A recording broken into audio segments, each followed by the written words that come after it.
Hi, I'm DFL Chairman Ken Martin, and this is the Chair's Corner. Joining me today is Denise Specht, the President of Education Minnesota. With 70,000 members, Education Minnesota is one of the state's most influential and largest unions.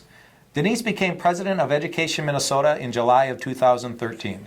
Prior to her serving in this role, Denise was an elementary school teacher and longtime union leader at the local level.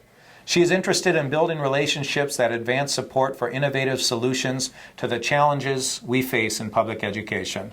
Welcome, Denise. Thank you, Ken. Really appreciate you being here. I know how busy you are. I know there's a lot going on. You just had your convention over the July 4th holiday out in Colorado. I heard there was lots of great excitement and enthusiasm out there. We did. We had a couple of conventions in July, but we're so glad to be back to Minnesota because there's a lot going on here, too. Yeah, there's no doubt about that. Now, you know, when Governor Mark Dayton was elected, he pledged to provide yearly investments in education. And, you know, what has that meant for students? From your opinion, you know, working with teachers around the state, what is the great investments that Governor Dayton and our legislators in St. Paul have meant to families around the state? Sure. Well, from a very practical standpoint on the financial side, the investment that Governor Dayton has pledged to make has really helped our students catch up. I mean, if you think about what happened in our state prior to Governor Dayton and the pro-public education majority, we saw a disinvestment in our schools. Our school districts saw budget cuts year after year after year. And this was at a time when other states and other countries were making an investment in education. You remember that the state had to borrow money from our school districts to balance the budget. But fast forward to when Governor Dayton was elected and we had a pro-public education majority at the legislature, we saw all of that change. So the money that was borrowed from school districts was paid back. That was the IOU, or the shift that we know it. But we also see some really good things happening for kids. Look, what that means for me as a teacher is that I'm able to really work with my students so much better. Our students are living in a very global society, and someday they're going to be competing with children from all over the world. It's my job to prepare them for a successful life, but it's my job to also make sure that I'm giving them practical, factual knowledge, but also help them build on that by by helping them become problem solvers, by helping them take those solutions and use their writing, their math, engineering, and arts to really communicate. So for me, it's about preparing them for their lives to come. Well, you know, I've met so many teachers over the years, and like you, I have never met a teacher yet who hasn't had the best outcome of that child in mind in terms of making sure that all of our children are set up to succeed in life. You know, I think oftentimes about you know, the Minnesota Miracle, which in the early 1970s, Democrats and Republicans came together to create this investment in education. To make Minnesota more than just a sort of cold Omaha. Right. People understood that what we needed was to make education the cornerstone of what made this state great. And for so many years, Democrats and Republicans came together around that promise. But over the last, you know, 10, 15, 20 years, as you mentioned, Republicans walked away from that promise. And you know, we obviously feel really strongly about what Governor Dayton and the legislature has done as it relates to education, but we know that in the future, without you know, good, solid proponents of our public education system and our teachers in office, it could go backwards. So, you know, you mentioned a big change this year being all-day kindergarten, and for every student around the state. This not only helps our children get their education off to a great start, but it helps save families, you know, thousands of dollars in daycare fees and other fees. You know, how will this investment in our earliest learners pay long-term dividends? Well, for me as an educator, this is probably the biggest education policy change in Minnesota I've seen in my career. It's fabulous, and I'm looking forward to it, and I know educators are as well. As an educator, I know that it's a lot easier for me to help my students stay caught up and to be ready to learn than it is to catch them up and to keep them caught up. So this investment is really going to make sure that kindergartners are ready to learn in first grade. We've seen data from school districts like the North St. Paul, Maplewood, Oakdale School District, which has had all-day, everyday kindergarten in place, that this has really helped reduce the gaps in achievement from students in poverty to students who are better off. All-day, everyday kindergarten helps all students, but it will better help our students coming from the neediest environments. I'm really hoping that with the re-election of Governor Dayton and the re-election of a pro-public education House, we are going to be able to build on all-day, everyday kindergarten. That's simply in place now, but I hope that we can have conversations about investing on the other side of kindergarten for our earliest learners, for family education. That might look like school-based universal pre-K.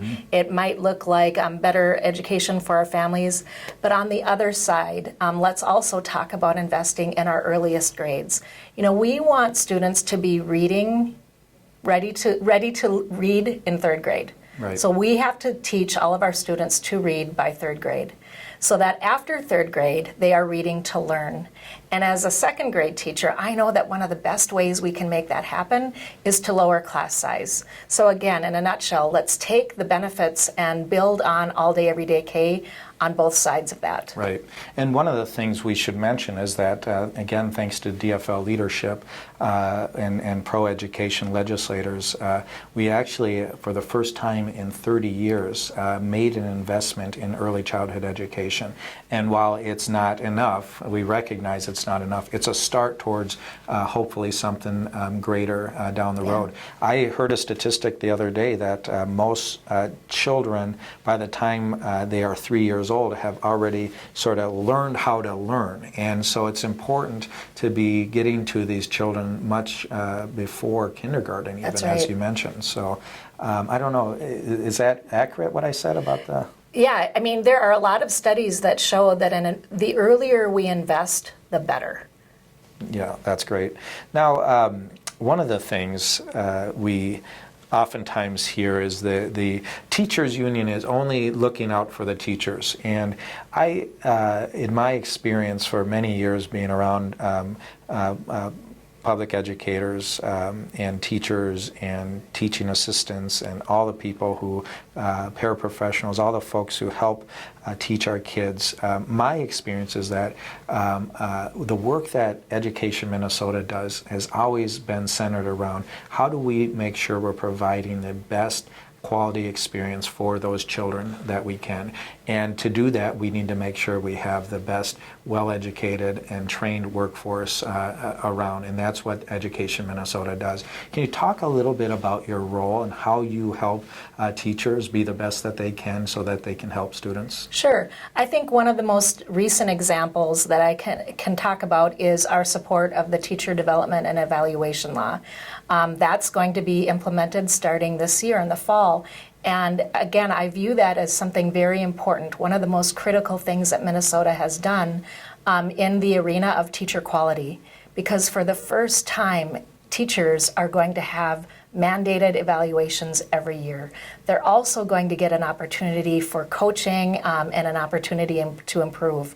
Every educator I know wants to be the best educator they can be. And what we're asking for is an opportunity to get feedback, to get get help and support from our peers, and to also make sure that we are getting the training and professional development we need to be the best we can be. So we went all in on the Teacher Development and Evaluation Law. We want it to go well, and we're looking forward to having more conversations about that. That's fantastic. And I think one of the things we know is that we need to make sure we fund our school districts at appropriate levels so our teachers and others have the resources they need to provide the type of education that our students deserve. And that's a big part of that as well. And we've seen over the years, again, thankfully DFLers have started to turn the corner, but we've seen over the years that there are folks have been a little short-sighted in cutting education funding in the state.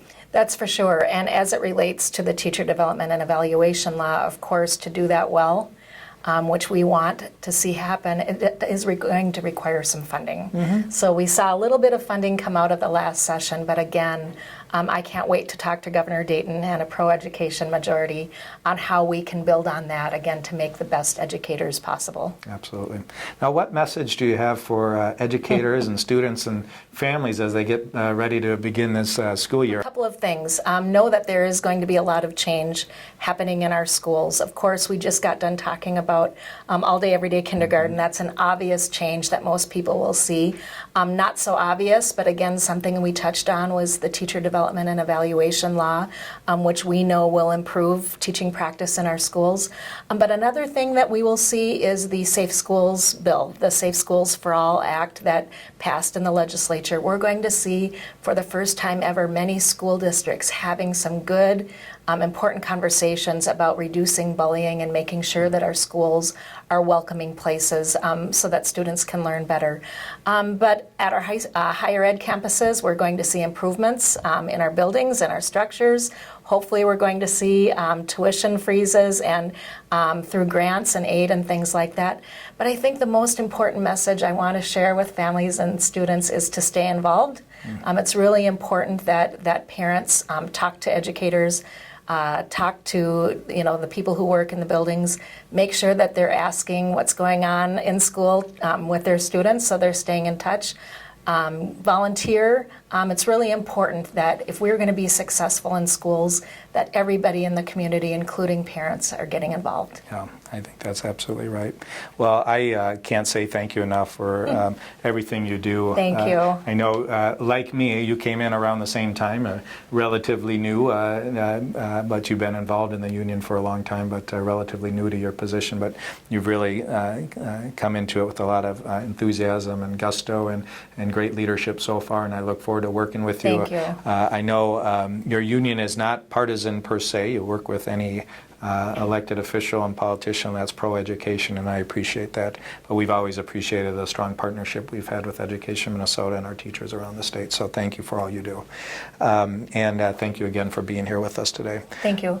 I want to thank Denise for joining me today and talking about how we are on the right track in preparing the state's future workforce for success. As always, I appreciate your support of the DFL party. If you are interested in volunteering for our candidates who work to improve the lives of all Minnesotans, please visit www.dfl.org. Working with all of our DFL leaders and leaders like Denise Specht, we will build a better Minnesota. Thank you.